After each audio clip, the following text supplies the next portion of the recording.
Welcome again to the Journey with the Yantres. Today we're going to discuss and talk about a very amazing topic that we believe everyone needs to take an action on this. If you haven't watched our previous video about how to attain your goals for 2023, please consider watching it. So, having moved to the United States, we realized that we need to make some adjustment to our spending and how we save, right? And in our reading, in our discussions with people, we realized that the research shows about 46% of Americans have less than $1,000 in their accounts. And I think this situation is not just specific to the United States, but it is applicable to those that are living in Ghana, in the United Kingdom, and all other parts of the world, right? So we are going to talk more about how can we maximize our savings in this year 2023, and also dispel some myth or some bad choices that we've made over the years regarding our savings. Stay tuned.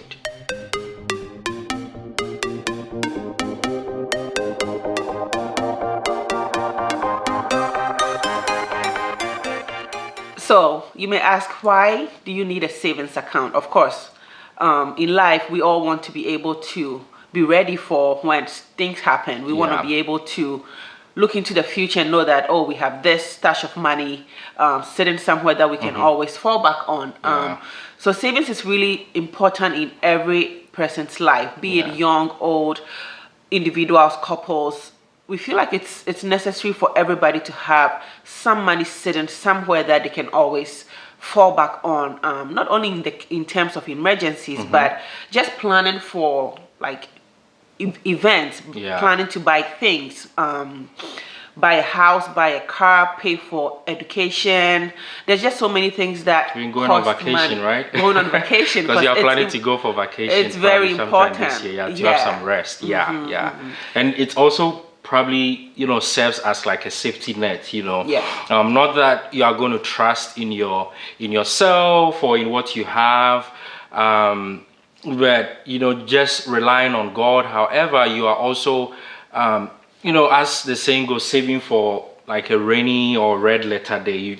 You don't know what is going to happen, and as immigrants, we know how demanding it is.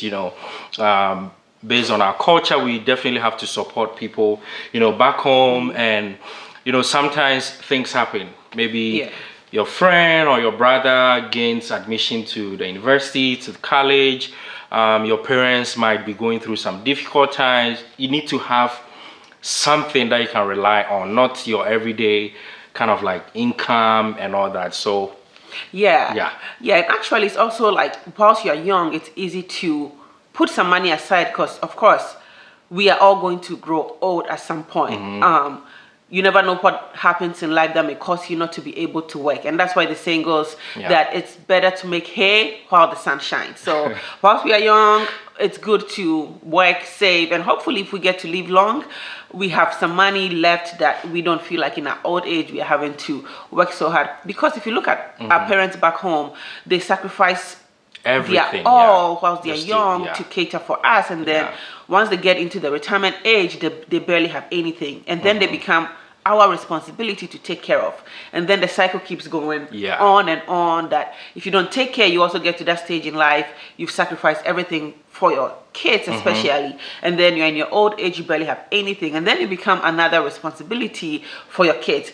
And we get to a point where we have to break that cycle, where we are not having to rely on our kids and our grandkids to take care of us. We want to be able to also give them that opportunity to enjoy their life without feeling that, I would say, kind of burden of taking care of them, of their parents. And I mean, that's why we talked about generational wealth, because we want to break the cycle, right?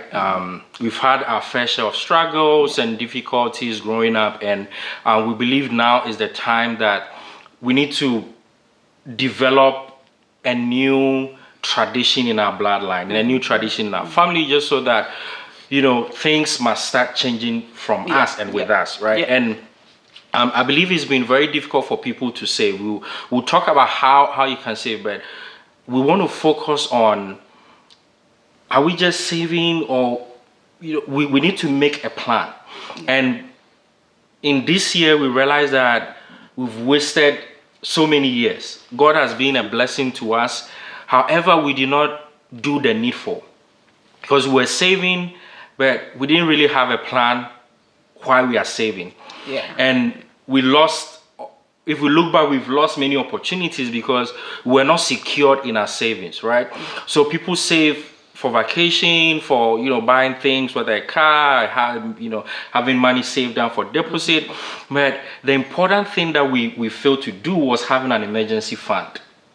Right? Yeah, I would say somehow we kind of had it, but we didn't really know that this was an emergency fund, and we were not strategic, if I would say, because if we had done this like maybe 2 or 3 years ago, I think by now we would have made some investment moves, because we know that we have an emergency fund. So you'll be wondering, what is an emergency fund?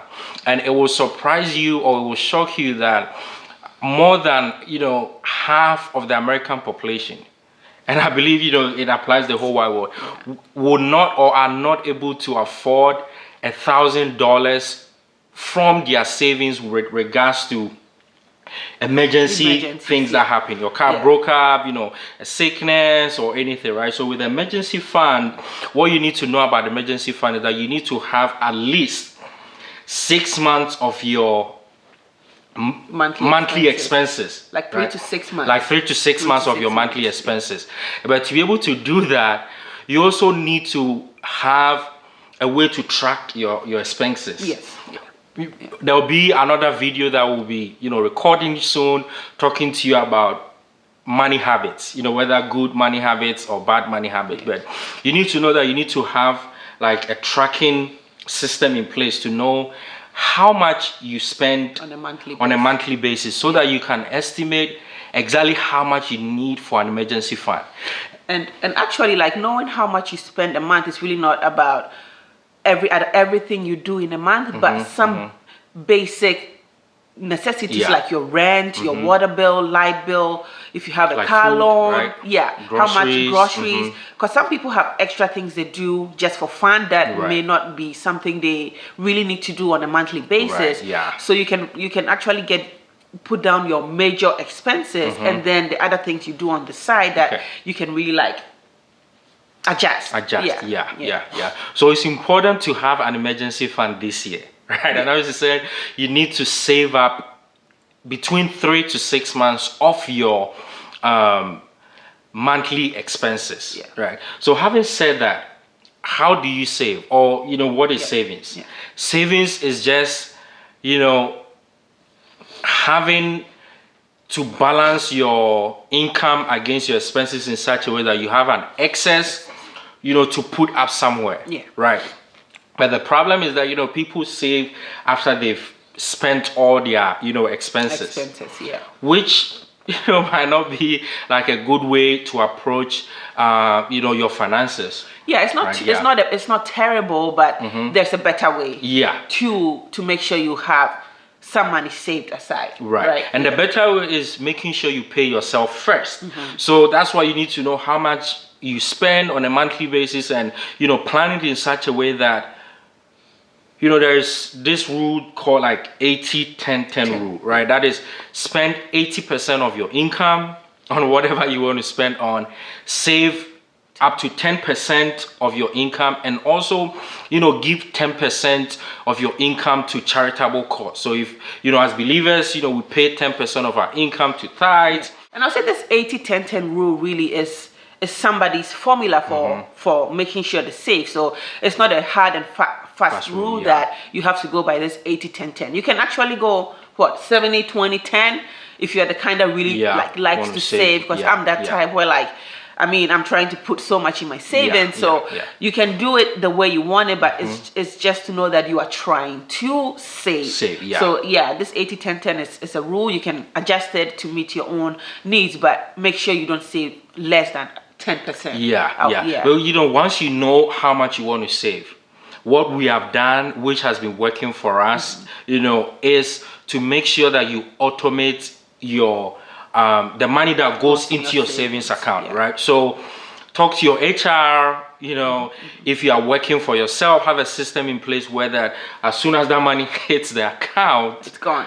It has to go directly into the savings account. Yeah, because it doesn't really even hit your like a main account. Checking account. Like we've already set it up such that from the HR system we have two accounts. One is our savings and one is our checking account. So this amount goes into the savings directly from the HR company. So it just goes in without us knowing. But at the end of the day, we open a savings account and oh, boom, that money is there. It's there, yeah. But we really don't use that money. We only rely on our checking account to make sure that we live within our means. And the important thing about to note when it comes to savings is once you are building an emergency fund, you are saving up for like a vacation or a trip or anything like that.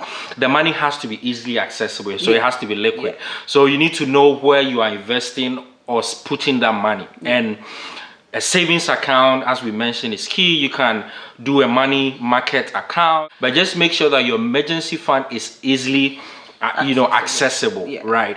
And it might be difficult for you to save. You don't know how to save. We'll be talking about a challenge that we discovered this year that we are also going to partake, and you can personalize it in a way that not necessarily the challenge that we share with you, but just as a way of motivating you to be able to save.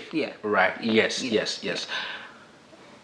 So hopefully you've learned something so far, but if you're struggling to save, we would encourage you to look at how you are spending your monthly income. I know not everybody has sort of regular income coming in based on what they do, and for some people the expenses is just way above what they earn, and it's really out of their control. And that's why sometimes it's just nice to maybe look at some side hustles, which we will talk in the future about what else you can do to increase your income. But in this year, we are hoping that people are able to put some money into their savings, so that they're always prepared for emergencies. Life happens, stuff happens. We have no control. We are hoping that nothing happens, but no, this is life. Things happen. Things just happen. And definitely having a side hustle or find a way to increase your income, right? So that's what, by the grace of God, we've done. We kind of developed ourselves and invested in ourselves in a way that we've been able to progress along in our career, just so that we can keep up with the demands of our family here and our family back home, just to be able to support. So find a way to increase your income, whether it's changing jobs or learning a skill online that can improve your resume or your CV, so that you can increase your income. And we are actually looking for ways that we can increase our income this year, and also to have some side hustle. So if you are watching us and you know of any side hustle that you can connect us to, just feel free to use the comment section below, and let us know what side hustles that you are taking advantage of, as well as how you are saving. What are your savings goals for this year? And having said that, we want to share with you one terrible mistake that we've made over the years, right? We've been saving for I'll say quite a long time. Since when? Like 2017? 2017. After we got married, we just decided to start automating our savings. But no, it was way before. Way before. I think before we got married, we're all kind of like having our own, way of savings based on our, income. But we start, once we got married, we, put everything together. It's not like this is your money, this is my money. It's just this is the money for the family that we are using, right? And in the future, I think we'll talk about, because I know it's not easy for people to save together, and not every couple have that understanding when it comes to saving. Yeah. So yeah, that would be a topic for another time. About, yeah. But we've been saving with Bank of America for a very long time, and it will surprise you that you only get 0.1%. Is it 0.1 or 0.0? Oh, sorry, 0.01%. 0.01%. Right. So interest on of interest. Yeah. And for the whole year, we don't even make up to like $5 or even $10. And it depends on how much you have. So if you have, let's say, $5,000 and you are calculating 0.01%, yeah, that's really like like 50 cents, right? 50 cents. Or maybe $5. Maybe that's about, because sometimes it's maybe $5. Right, on for the whole year, right? So this year we are ditching our traditional savings. Yeah. And we found an interesting or an amazing way for us to save, and that is looking out for high yielding interest accounts. Right. And someone will say, is this real? Like, yeah, you can get even up to like 4%. And that's what we've discovered. And the good thing about this high yielding interest account is that they are FDIC insured. So, if you are within America or you are within, the UK or Ghana or wherever you are, know that if you are putting your money in an account, be sure that this money is guaranteed by, the government in a way that if something should happen to the bank, you can definitely get your money back. And in America, the banks that are FDIC insured or guaranteed, they guarantee up to $250,000. So that means if you have like enough money, make sure you don't save more than $250,000 in any of your savings account. But who even puts $250,000 in a savings account? Yeah, because definitely you cannot save your way up to like riches or wealth. So it is important that you have the emergency funds. Once you have the emergency funds set in place, you can have enough confidence to invest and at least take risk. But if you don't have that emergency fund, you are always not sure about what to do with the money. And actually we will encourage you to have that emergency account before even looking at that. Put money into investment, because at least that gives you some security of 3 to 6 months should you invest in something that just goes wrong. You're like, oh my goodness, this is wasted money.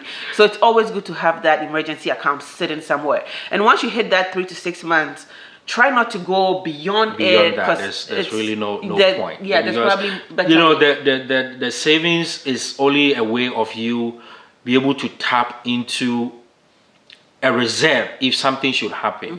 Because if you look at the time value of money, some experts even advise there's no need to save. But, if you want to play it on the safer side, just save.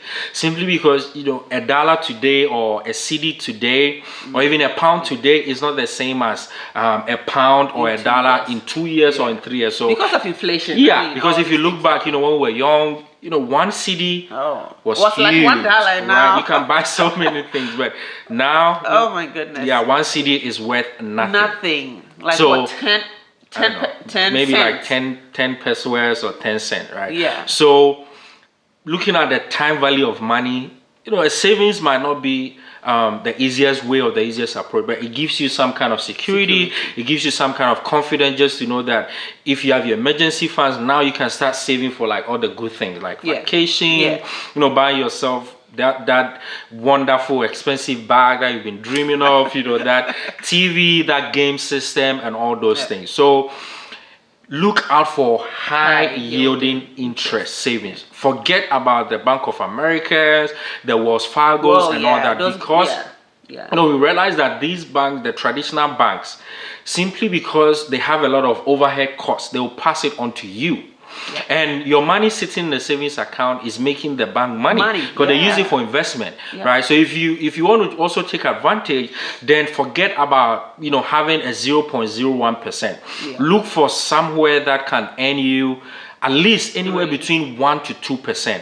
And the thing about high yielding interest savings account is that the rate is not fixed, it's subject to change, right? So the ones that we're going to talk to you about now is at 4%, but it might drop or it might go up.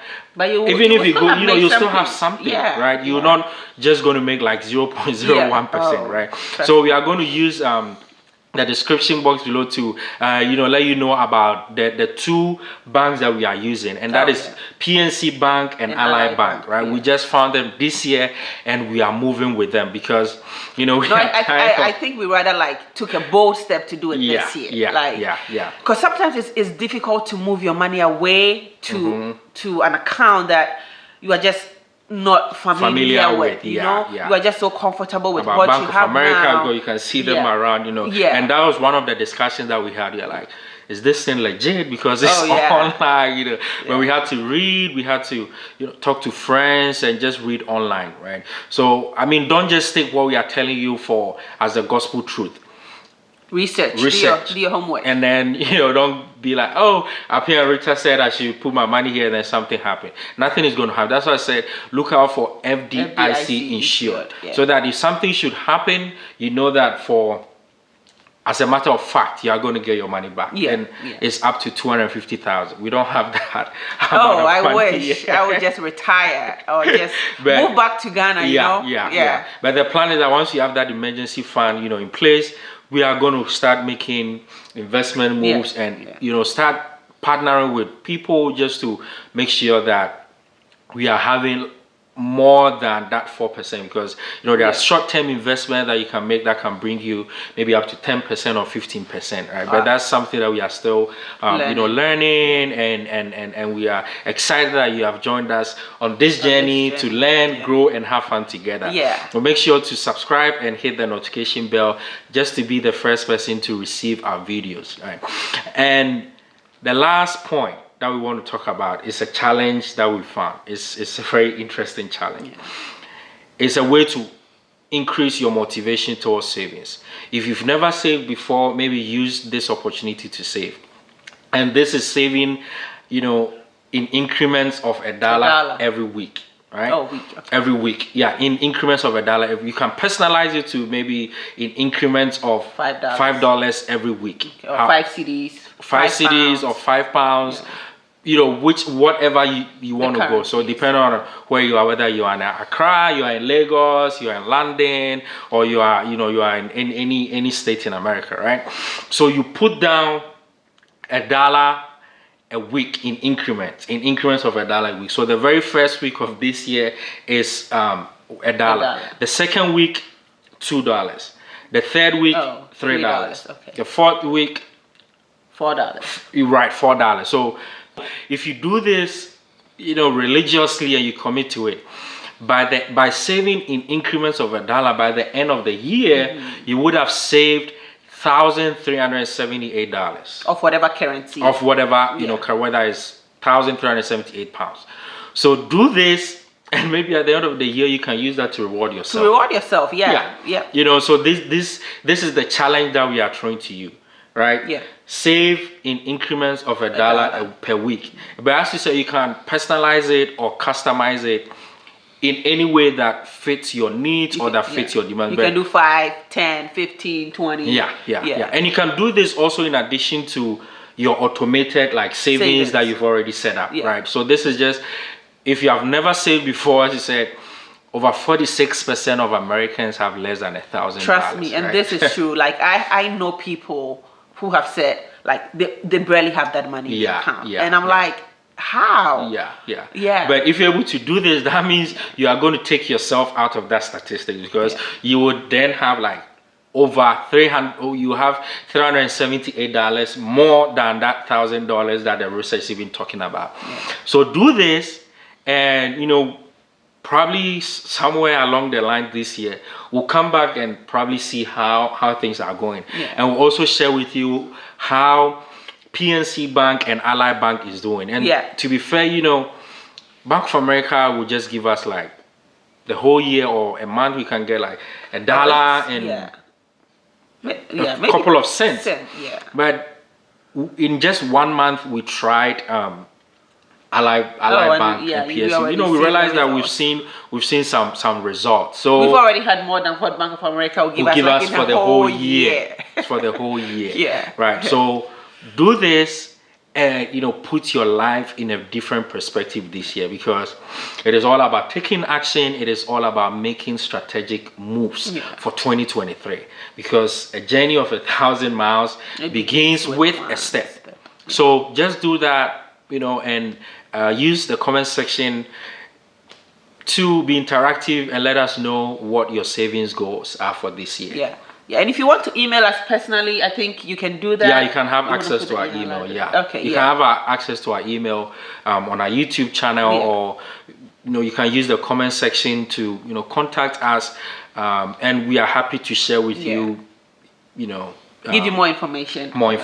Yes. Okay. All right. So thank you very much for watching, and we're definitely going to come your way next time with another interesting and exciting piece of information. And we are learning, we are growing, and we are having fun. Life is short, Yeah. All right.